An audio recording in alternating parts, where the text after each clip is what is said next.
شروع اللہ کا نام لے کر جو بڑا مہربان نہایت رحم والا ہے۔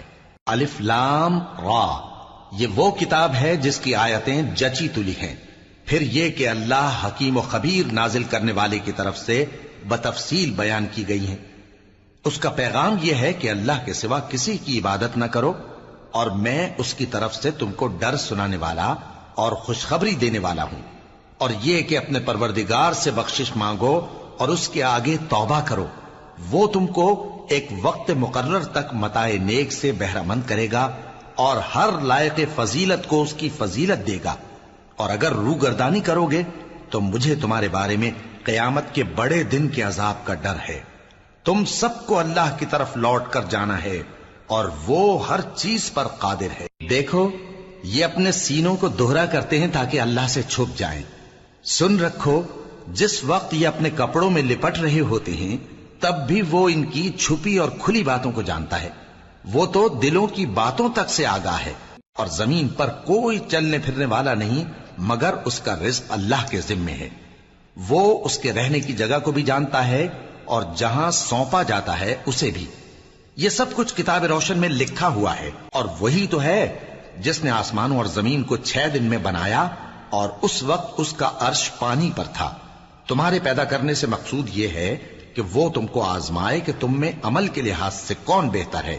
اور اے نبی، اگر تم کہو کہ تم لوگ مرنے کے بعد زندہ کر کے اٹھائے جاؤ گے تو کافر کہہ دیں گے کہ یہ تو کھلا جادو ہوا۔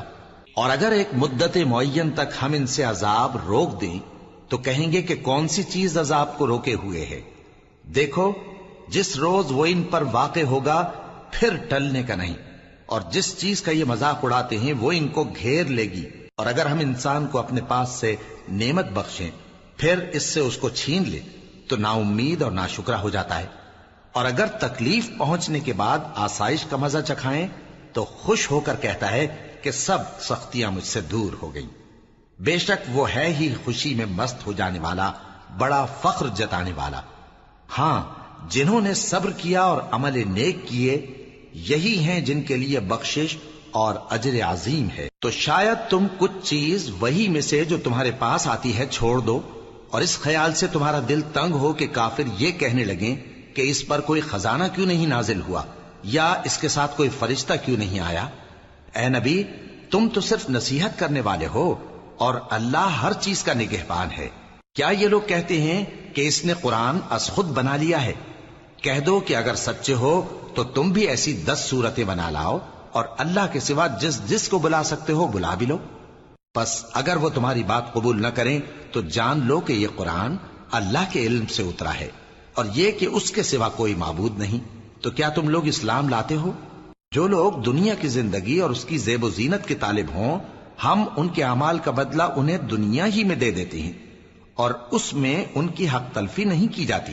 یہ وہ لوگ ہیں جن کے لیے آخرت میں آتش جہنم کے سوا اور کچھ نہیں، اور جو عمل انہوں نے دنیا میں کیے سب برباد، اور جو کچھ یہ کرتے رہے سب ضائع ہوا۔ بھلا جو لوگ اپنے پروردگار کی طرف سے دلیل روشن رکھتے ہوں اور ان کے ساتھ ایک آسمانی گواہ بھی اس کی جانب سے ہو، اور اس سے پہلے موسیٰ کی کتاب ہو جو پیشوا اور رحمت ہے، تو کیا وہ قرآن پر ایمان نہیں لائیں گے؟ یہی لوگ تو اس پر ایمان لاتے ہیں، اور جو کوئی اور فرقوں میں سے اس سے منکر ہو تو اس کا ٹھکانہ آگ ہے۔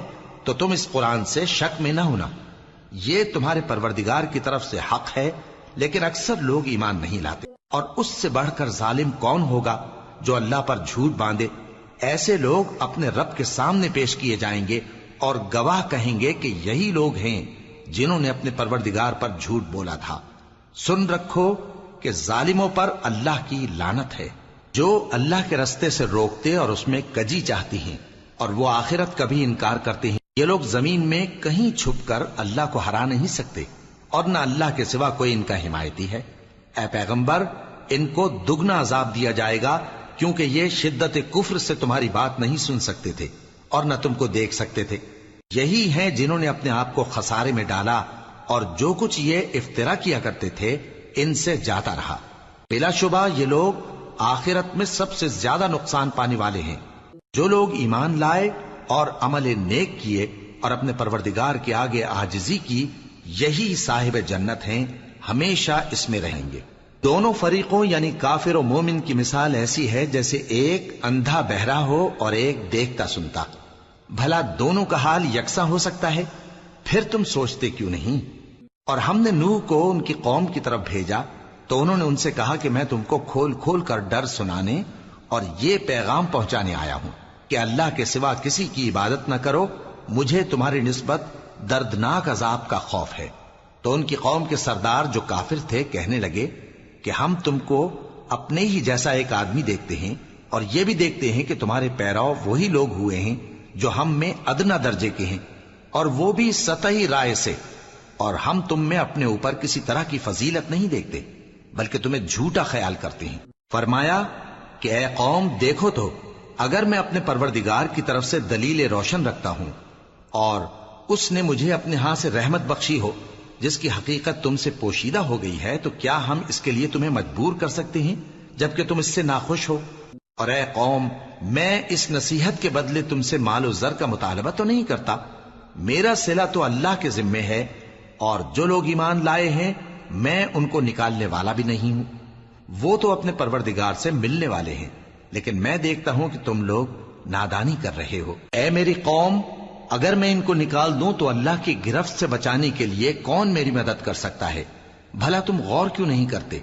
اور میں نہ تم سے یہ کہتا ہوں کہ میرے پاس اللہ کے خزانے ہیں، اور نہ یہ کہ میں غیب جانتا ہوں، اور نہ یہ کہتا ہوں کہ میں فرشتہ ہوں، اور نہ ان لوگوں کی نسبت جن کو تم حقارت کی نظر سے دیکھتے ہو یہ کہتا ہوں کہ اللہ ان کو بھلائی یعنی اعمال کی جزا نہیں دے گا۔